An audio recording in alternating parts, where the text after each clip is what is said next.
Praise the lord. మన ప్రభువు అయిన యేసుక్రీస్తు పరిశుద్ధమైనటువంటి నామంలో ఈ ఉదయకాలపు కృపావార్తను వింటున్నటువంటి మీ అందరికీ దేవుని పేరట వందనాలు తెలియపరుస్తూ ఉన్నాను. అందరు బాగున్నారా? మరి పూట ప్రభు మనకిచ్చినటువంటి వాక్యాన్ని మనము పరిశుద్ధ గ్రంథములో చదువుకుందాం. ఫిలిప్పీలకు రాసినటువంటి పత్రిక 3వ అధ్యాయము 14వ వాక్యాన్ని మనం చదువుదాం. ఫిలిప్పీలకు రాసినటువంటి పత్రిక 3వ అధ్యాయము 14వ వాక్యాన్ని మనము చదువుకుందాం. క్రీస్తు యేసునందు దేవుని ఉన్నతమైన పిలుపునకు కలుగు బహుమానమును పొందవలనని గురి యొద్దకే పరిగెత్తుచున్నాను. హల్లెలూయా. నా దేవుని బిడ్డలారా, గమనించండి, వాక్యం సెలవిస్తూ ఉన్నటువంటి విషయం ఏంటంటే, క్రీస్తు యేసునందట దేవుని ఉన్నతమైన పిలుపునకు కలుగు బహుమానమును పొందవలనని గురి యొద్దకే పరిగెత్తుచున్నాను. నా దేవుని బిడ్డలారా, మరి ఇక్కడ అపోస్తుడైనటువంటి పౌలు గారు చాలా చక్కని మాటని ఇక్కడ రాశారండి.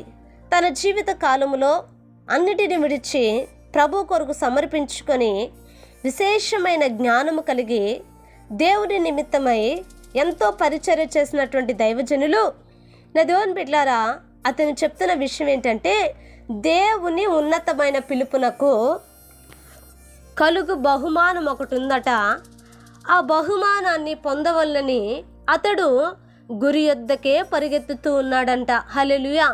ఆ బహుమానము కొరకు నిత్యము కూడా అతడు పరిగెత్తువాడుగా ఉన్నాడు. హల్లెలూయా. నా దేవుని బిడ్డలారా, గమనించండి, అంటే మనము ఈ లోకములో ఉన్నటువంటి మనము ఈ లోకములో ఉన్న వాటిని కాదు, కానీ పిలుపు అనే గురిని మనం చూడాలి. హల్లెలూయా. ఆ పిలుపులో నా దేవుని బిడ్డలారా బహుమానము పొందాలి అన్న ఆశతో మనం పరిగెత్తాలి. క్రీస్తు యేసు ఎదుట మనము ఒక రోజున బహుమానాన్ని పొందటానికి అటు యోగ్యతను మనము సంపాదించుకున్న వారిమిగా, నా దేవుని బిడ్డలారా, దాని కొరకై మనము పరుగులెత్తాలి. హల్లెలూయా. కొంతమంది పరిగెడుతున్నారు, అది నా దేవుని బిడ్డలారా ధన ఆశ కొరకే పరిగెడుతున్నారు. కొంతమంది పాపము కొరకే పరిగెడుతున్నారు, మరి కొంతమంది లోకము కొరకు పరిగెత్తుతూ ఉన్నారు. కానీ మనము పరుగెత్తాల్సినది దేని కొరకు అని అంటే, నా దేవుని బిడ్డలారా బహుమానము కొరకు పరిగెత్తాలి. హల్లెలూయా. దేవుని యొద్ద ఉన్న బహుమానము కొరకే పరిగెత్తాలి. దేవుని యొద్ద ఉన్నటువంటి ఆ నిశ్చలమైనటువంటి వాడబారని మహిమ కిరీటమును పొందటానికి మనము పరుగెత్తాలి. దాని కొరకై దేవుని యొక్క వాక్యం అంటుంది, అతడట గురి యొద్దకే పరుగులెత్తుతూ ఉన్నటువంటి వ్యక్తట. నా దేవుని బిడ్డలారా, ఈ రోజున మనము ఒక గురి కలిగి ఉన్నామా, గురి తప్పిపోయామా? ఆలోచన చేయండి. గురి కలిగిన వారిమిగా ఉన్నామా? ప్రతిరోజు గురిని చూస్తున్నామా? గురి తప్పిపోయినటువంటి వ్యక్తులుగా మనముంటూ ఈ లోకంలో ఉన్నటువంటి వాటిలో పడిపోయి అసలు బహుమానాన్ని పొందాలన్నటువంటి ఆలోచన లేని వారిమిగా అయిపోతున్నామా? కనుక ఈ రోజున అలాగును కాకుండా మరలా మనము పరిగెత్తాలి. మరలా ఈ పరుగు పందెంలో మనం నిలవాలి. గురి యొద్దకే మనము చూడాలి. దేవుని యొక్క చేతిలో ఉన్న ఆ బహుమానాన్ని మనము స్వతంత్రించుకోవాలి. కనుక అటువంటి ధన్యతను ప్రభు అనుగ్రహించులాగా నాకు చిన్న ప్రార్థన చేద్దామండి. మహాపరిశుద్ధుడా, మహోన్నతుడా, నీకు వందనాలు, స్తుతి, స్తోత్రాలు యేసయ్యా.